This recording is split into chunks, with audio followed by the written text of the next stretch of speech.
அதிமுக, திமுக அந்த 2 கட்சியினரும் மாறி, மாறி தமிழகத்த ஆண்டு மக்களுக்கு என்ன நன்மைகள் கிடைச்சிருக்கு அப்படின்னு நம்ம வந்து பார்த்தோம் அப்படின்னா, ஒரு நன்மைகளும் மிகப்பெரிய நன்மைகள் கிடைச்சிருக்காது. தண்ணீர் தண்ணீர்ன்னு சொல்லி இன்னைக்கு வந்து மக்கள் வந்து கதறிக்கிட்டு இருக்காங்க. என் வீட்டுக்கு தண்ணி வந்துருச்சு, என் நிலத்த பாழாகிருச்சுன்னு சொல்லிட்டு.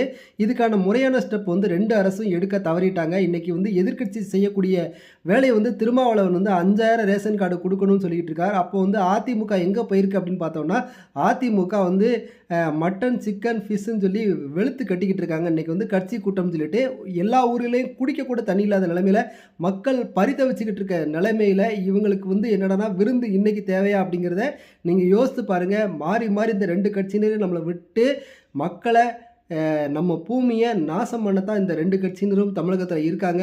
மாற்று கட்சியினர் வந்தால் மட்டும்தான் தமிழக மக்களுக்கு நன்மை கிடைக்கும் அப்படிங்கிறத நீங்கள் வந்து தெரிஞ்சுக்கோங்க.